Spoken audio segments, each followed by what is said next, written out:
City cable news కి స్వాగతం. రాష్ట్ర మంత్రి కొల్లు రవీంద్రను MCPL managing director Kollu Srinivasarao మర్యాదపూర్వకంగా కలిశారు. రాష్ట్ర గనులు, భూగర్భ వనరులు, ఎక్సైజ్ శాఖ మంత్రి కొల్లు రవీంద్రను MCPL managing director Kollu Srinivasarao, director Kollu Gnanasai మర్యాదపూర్వకంగా కలిశారు. ఇటీవల ఎన్నికల్లో కూటమి ఎమ్మెల్యేగా ఎన్నికై రాష్ట్ర మంత్రిగా బాధ్యతలు స్వీకరించిన రవీంద్రను ఈ సందర్భంగా వారు పూలమాలతో, శాలువాలతో సత్కరించి అభినందనలు తెలిపారు. పెడన ఎమ్మెల్యే కాగిత కృష్ణప్రసాద్ ఈ కార్యక్రమంలో పాల్గొన్నారు.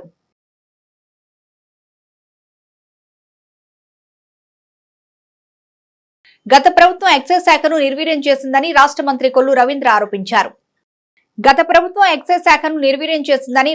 కొల్లు రవీంద్ర ఆరోపించారు. అస్తవ్యస్త మద్యం విధానాలతో ప్రజల మాన ప్రాణాలతో చెలగాటమాడి అవినీతికి తెరలేపిన వారందరిపై చర్యలు తీసుకుంటామని ఆయన తెలిపారు. అమరావతిలోని రాష్ట్ర సచివాలయం బ్లాక్ నెంబర్ 3, రూమ్ నెంబర్ 207లో AP mines, geology and excise శాఖ మంత్రిగా బాధ్యతలు స్వీకరించారు కొల్లు రవీంద్ర. ఈ సందర్భంగా మీడియాతో మాట్లాడిన ఆయన ఎక్సైజ్ శాఖను పూర్తిగా ప్రక్షాళన చేస్తామన్నారు. రాష్ట్రంలో కనీ విని ఎరుగని రీతిలో ఇసుక దోపిడీ జరిగిందని, గనుల తవ్వకాల్లో అవినీతి రాజ్యమేలిందని ఆయన పేర్కొంటూ భూగర్భ వనరులు యథేచ్ఛగా గత ప్రభుత్వం దోపిడీ చేసిందన్నారు. తప్పు చేసిన వారిపై చట్టపరమైన చర్యలు తీసుకుంటామని కొల్లు రవీంద్ర తెలిపారు. చంద్రబాబు నాయుడు గారు ఆశీస్సులతో, అదేవిధంగా పవన్ కళ్యాణ్ గారు, నారా లోకేష్ గారు, ఇవాళ భారతీయ జనతా పార్టీ ఈ రాష్ట్రంలో ఒక స్వచ్ఛమైన పరిపాలన అందించాలని ప్రజల ఆకాంక్ష మేరకు ఈరోజు పరిపాలన కార్యక్రమాలు చేసుకోవడంలో, అలాగే మంత్రిగా మరి ఎక్సైజ్ మరియు మైనింగ్ శాఖకి అతి కీలకమైనటువంటి శాఖలకి మరి నాకు అవకాశం ఇవ్వడం, ఈరోజు సెక్రటేరియట్లో 3rd బ్లాక్లో 207 ఛాంబర్లో మరి విధులను తీసుకోవడం జరిగింది. ఇది చాలా బాధ్యతగా మేము భావిస్తూ ఉన్నాం. ఈ రాష్ట్రంలో గత 5 సంవత్సరాలు ముఖ్యంగా అక్రమ మద్యం ద్వారా కానీ ఎక్సైజ్ డిపార్ట్మెంట్ మొత్తాన్ని కూడా భ్రష్టు పట్టించారు. విపరీతంగా ప్రజల మాన ప్రాణాలతో చెలగాటమాడారు. ఇవాళ అతి కీలకమైనటువంటి ఈ డిపార్ట్మెంట్ ద్వారా అంతా టోటల్ అస్తవ్యస్తం చేశారు. మొత్తం ఈ వాళ్ళ స్వార్థ ప్రయోజనాల కోసం మొత్తం వ్యవస్థనే భ్రష్టు పట్టించారు. టోటల్ డిపార్ట్మెంట్నే నిర్వీర్యం చేశారు. ఇవాళ తిరిగి మళ్ళీ జీవసత్యాలు ఈ డిపార్ట్మెంట్కి ఇచ్చి ప్రజల మాన ప్రాణాలు కాపాడాలా, ఏదైతే జరుగుతున్నటువంటి అక్రమాలని, గతంలో జరిగినటువంటి అక్రమాలు కూడా ఖచ్చితంగా బయటికి తీయాల్సిన అవసరం ఉంది. దాంట్లో బాధ్యులైనటువంటి వ్యక్తుల మీద కూడా మరి ఖచ్చితంగా చట్టపరంగా చర్యలు తీసుకోవాల్సినటువంటి పరిస్థితి ఉంటుంది. అలాగే మైనింగ్ కూడా ఇవాళ ఎక్కడ చూసినా ఇసుక దోపిడీ, టోటల్ ఏదైతే ఖనిజ సంపద ఉందో, ఆంధ్ర రాష్ట్రంలో అద్భుతమైనటువంటి ఖనిజ సంపద ఉంది. ఈ ఖనిజ సంపద ప్రజా అవసరాల కోసం ఉపయోగించుకోవాలా, ఆ వచ్చినటువంటి ఆదాయాన్ని ప్రభుత్వానికి జమ చేసుకోవాల్సినటువంటి పరిస్థితి ఉంటే సొంత ఖాతాలకి మళ్లించుకున్నారు. అది వెలమ సంఘం విద్యార్థులకు అందిస్తున్న సేవలు ప్రశంసనీయమని పలువురు వక్తలు పేర్కొన్నారు. బలరామునిపేటలోని ఆది వెలమ సంఘం కార్యాలయంలో దివంగత కూలీ కుప్పారావు 100వ జయంతి సందర్భంగా ఆయన స్మారకార్థం కుటుంబ సభ్యులు సెకండ్ ఇయర్ బీటెక్ చదువుతున్న అయినాల నాగసాయి హరిణి విద్యార్థినికి 60,000 రూపాయల విలువ గల ల్యాప్టాప్ అందజేశారు. ఈ కార్యక్రమంలో పిల్లరశెట్టి శ్రీనివాసరావు మాట్లాడుతూ చదువులతో నాస్తి దుర్భిక్షం, విద్యతో ఉన్నత శిఖరాలు అధిరోహించవచ్చని ప్రతి విద్యార్థి చదువులపై శ్రద్ధ చూపాలన్నారు. ఈ కార్యక్రమంలో ఆది వెలమ సంఘం ప్రతినిధులు అంకాల సుబ్బారావు, మాకల వాసు, పిల్లరశెట్టి సత్యనారాయణ, డాక్టర్ కోకా శివప్రసాద్, పర్మి అప్పలస్వామి, మధిరెడ్డి ఈశ్వర్, మరకాని మంగపతి తదితరులు పాల్గొన్నారు. ఈరోజు విశాఖపట్నం వాస్తవ్యులు కీర్తిశేషులు గుల్లి కుప్పారావు గారు వారి కుమారులు ఆయన పేరు మీద మచిలీపట్నంలో సెకండ్ ఇయర్ బీటెక్ చదువుతున్న అయినాల లక్ష్మణరావు గారి అమ్మాయి నాగసాయి హరిణికి వారు వాళ్ళ చదువుల నిమిత్తం ల్యాప్టాప్ని ఇచ్చినారు. దాని ఖరీదు 60,000 రూపాయలు. వారు ఆవిడ చదువుకు ఉపయోగపడే ల్యాప్టాప్ ఇచ్చినందుకు పుల్లి కృపారావు గారికి, ఉప్పురావు గారికి, కీర్తిశేషులు పుల్లి కుప్పారావు గారికి ఆయన పేరు మీద ఇచ్చిన వాళ్ళ కుమారులకి అందరికీ మా ఆదివారం సంఘం తరఫున ధన్యవాదాలు తెలిపోతున్నాం. ఈ విధమైన సహాయం ఎవరైనా చేస్తే ఆదివారం సంఘం సభ్యుల్ని అడగవలసిందిగా కోరుతున్నాం. ఈ విషయంలో ఈ అమ్మాయికి ల్యాప్టాప్ ఇచ్చే విషయంలో అంకాల సుబ్బారావు గారి యొక్క ప్రోత్సాహం చాలా బాగుంది. వారి యొక్క అంకాల సుబ్బారావు గారు అదే తాతబాబు గారు వారి యొక్క ప్రోత్సాహంతో ఈ యొక్క ల్యాప్టాప్ని ఈ పాపకు అందజేయడం జరిగింది.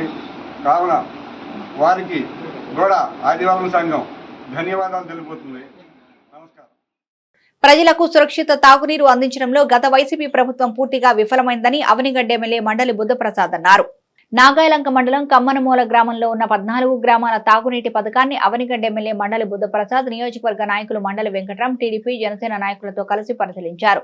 ఆర్డబ్ల్యూఎస్ శాఖ డీఈపీ సత్యనారాయణ, ఏఈకే కిషోర్లతో గ్రామస్తులతో సమస్యలపై చర్చించారు. ఈ సందర్భంగా బుద్ధప్రసాద్ మాట్లాడుతూ గత ప్రభుత్వంలో జలజీవన్ మిషన్ పనులు సక్రమంగా జరగలేదన్నారు. కాంట్రాక్టర్ సక్రమంగా పనులు చేయలేదన్నారు. వైసీపీ పాలనలో జలజీవన్ మిషన్ పనులపై అధికార యంత్రాంగం అజమాయిషీ కొరవడిందన్నారు. సదరు కాంట్రాక్టర్ పనులన్నీ చేయకుండా తప్పించుకునే ప్రయత్నం చేస్తున్నట్లు తెలిసిందన్నారు. ఖచ్చితంగా సదరు కాంట్రాక్టర్ ను నిలదీసి పనులు పూర్తి చేయించాల్సిన బాధ్యత తమపై ఉందన్నారు. పాత కుళాయిల్లో నీరు రాక ఇంటింటికి కుళాయి పోయి ప్రజల అవస్థలు వర్ణనాతీతమన్నారు. ఈ కమ్మనమూల స్కీమ్ పరిధిలోని గ్రామాల్లో ఆకుపచ్చని నీరు సరఫరా అవుతుందన్నారు. ప్రభుత్వ పాఠశాలలో కూడా అదే నీరు వాడాల్సి వస్తోందన్నారు. ఈ పరిస్థితికి కారణం గత ప్రభుత్వ నిర్లక్ష్యమేనని బుద్ధప్రసాద్ అన్నారు. కూటమి ప్రభుత్వం ఇంటింటికి తాగునీరు ఇస్తామని ఇచ్చిన హామీ అమలు చేస్తామన్నారు. అవనిగడ్డ నియోజకవర్గంలో దాదాపు 14 గ్రామాలకి, తీర ప్రాంత గ్రామాలకి రక్షిత మంచినీటి సరఫరాని అందించే ఈ కమ్మనమూల సిపిడబ్ల్యూఎస్ స్కీమ్ని ఈరోజు చూడటం జరిగింది. నిజంగా ఇక్కడ పరిస్థితి చూస్తే చాలా బాధ అనిపిస్తుంది. ఎందుకంటే 14 గ్రామాలకి ఆకుపచ్చటి నీరు ఎక్కడి నుంచి సరఫరా అవుతుంది. ఆ నీళ్లు తాగటానికి సంగతి అట్లా ఉంచి కనీసం స్నానం చేసినా కూడా దురదలు వస్తున్నాయని చెప్పి గగ్గోలు పెడుతున్నారు. అందులో ఈ రోజున అటు విజయవాడ ప్రాంతాల్లో డయేరియా ప్రబలింది. విజయవాడ, జగ్గేపేట ప్రాంతాల్లో కూడా డయేరియా వల్ల మరణించడం జరిగింది. అందువల్ల ఈ 14 గ్రామాలకి సరఫరా చేసే ఈ కమ్మనమూల స్కీమ్లో ఈ నీళ్లు తాగి ఎక్కడ మళ్ళా డయేరియా ప్రబలిద్దాం అని చెప్పిన భయంతో ఈరోజు ఇక్కడ రావడం జరిగింది, ఇక్కడ చూడటం జరిగింది. విచిత్రం ఏంటంటే ఈ నీరు పరిశుద్ధంగా ఉందా లేదా, వ్యాధి నిరోధకంగా ఉందా అన్నది ఇంతవరకు టెస్టులు చేసిన పరిస్థితి లేదు. టెస్టులో పంపించామంటున్నారు, దాని రిపోర్ట్ రాల. ఎందుకంటే ఇదే నీరు కానీ తాగి ఈ 14 గ్రామాల ప్రజలు ఎవరైనా కూడా ఈ అతిసార వ్యాధిని బారిన కానీ పడితే మాత్రం చాలా ప్రమాదకరమైన పరిస్థితులు ఏర్పడతాయి నియోజకవర్గంలో. అందుకే ముందస్తు జాగ్రత్తగా హెచ్చరిక చేయాలని చెప్పి ఇక్కడికి వచ్చినప్పుడు ఇక్కడ పరిస్థితి చూస్తే చాలా దారుణంగా ఉంది. దీంట్లో ప్రభుత్వ వైఫల్యం స్పష్టంగా కనిపిస్తుంది. గత 5 సంవత్సరాలుగా జగన్మోహన్ రెడ్డి గారి పాలనలో ఈ స్కీమ్కి నిధులు మంజూరు చేయటం కానీ, ఈ స్కీమ్ను సక్రమంగా నిర్వహణ చేయడం కావాల్సిన నిధులు ఇవ్వటం కానీ చేయలేదు. ఇవాళ స్కీమ్ అంతా కూడా చాలా అస్తవ్యస్తమైన పరిస్థితిలో ఉంది. అధికారులు కూడా నిధులు లేని మేము ఏం చేయగలుగుతామని చెప్పి చేతులు ఎత్తేసిన పరిస్థితి కనిపిస్తుంది. కానీ ఈ స్కీమ్ని మనం సక్రమంగా నిర్వహించకపోతే తీర ప్రాంత గ్రామాల ప్రజలందరూ కూడా చాలా ఇబ్బందులు పాలయ్యే పరిస్థితి వస్తుంది.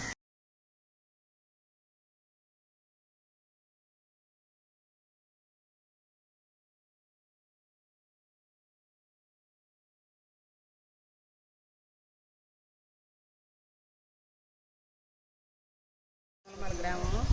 మా ఊళ్ళో అసలు నీళ్ళు లేవండి. మా మంచినీళ్ళు ట్యాంకులు చుట్టాపులా మాకు తీగ ఇచ్చి శుభ్రంగా మాకు సప్లా నీళ్ళు అందించాలి. కొళాయిలు అయినా వేసారండి. మాకు నీళ్ళు రావట్లేదు. 2 బకెట్లు వస్తున్నాయి. 4 వాళ్ళకి నీళ్ళు చాలతలేదు. గొడ్డు లేకపోతే మేము బతకలేమండి. గేదెలు లేకపోతే బతకలేని సంచులు మాకు నీళ్ళతో పెద్ద కరువుగా ఉందండి. మాకు సొంతంగా గేదెలకి చెరువు కావాలండి. మా మంచినీళ్ళు ట్యాంకు చుట్టాపులా మాకు తీగలు ఇచ్చి శుభ్రంగా మంచినీళ్ళు సౌకర్యం చేయండి సార్. మీ అందరికి నా నమస్కారం. మా ఊరు మాకు ఏ నీళ్ళు ఉంటాయి తెలియదండి. పెద్ద ఊరే మాది పెద్ద ఊరే. మోపిదేవి మండల పరిధిలోని పెదప్రోలు గ్రామంలో కొలువుతీరిన శ్రీ అద్దంకి నాంచారమ్మ అమ్మవారి ఆలయంలో 105 సంవత్సరాల వేడుకలను ఘనంగా నిర్వహించారు. మోపిదేవి మండల పరిధిలోని పెదప్రోలు గ్రామంలో కొలువుతీరిన శ్రీ అద్దంకి నాంచారమ్మ అమ్మవారి ఆలయం నిర్మించి 105 సంవత్సరాలైన సందర్భంగా ఆలయంలో ప్రత్యేక పూజా కార్యక్రమాలను ఏర్పాటు చేశారు.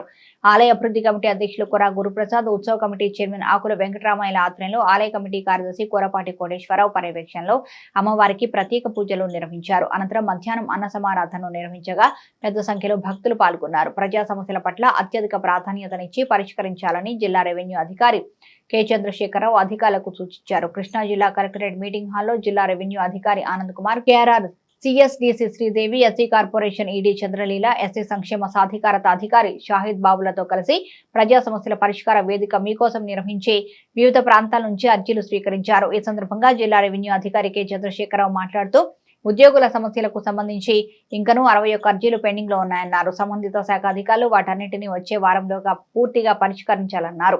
వారు పరిష్కరించిన వివరాలను కలెక్టరేట్ కు విధిగా తెలియజేయాలన్నారు. అలాగే 24 గంటలుగా పరిష్కరించవలసిన అర్జీలు 3 ఉన్నాయని, వాటిని గడువు దాటకుండానే వెంటనే పరిష్కరించాలన్నారు. గడువు దాటిన అర్జీలు 4 ఉన్నాయని, వాటిని కూడా వెంటనే పరిష్కరించాలన్నారు. ఈ కార్యక్రమానికి గైర్హాజరైన అధికారులకు హెచ్చరిక నోటీసులు జారీ చేయాలని అధికారులకు సూచించారు. ఎవరికైనా ఇతర ప్రభుత్వ శాఖల నుంచి ఏమైనా సమాచారం కావాలన్నా, పథకాల అమల్లో ఏమైనా సహకారం కావాలన్నా ఈ వేదిక ద్వారా సంబంధిత శాఖలను సమన్వయం చేసుకుని ముందుకు వెళ్లేందుకు జిల్లా అధికారులందరూ కృషి చేయాలన్నారు.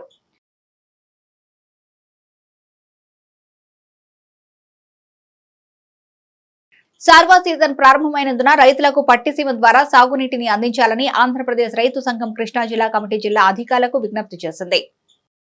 సార్వా సీజన్ ప్రారంభమైనందున రైతులకు పట్టిసీమ ద్వారా సాగునీటిని అందించాలని ఆంధ్రప్రదేశ్ రైతు సంఘం కృష్ణా జిల్లా కమిటీ జిల్లా అధికారులకు విజ్ఞప్తి చేసింది.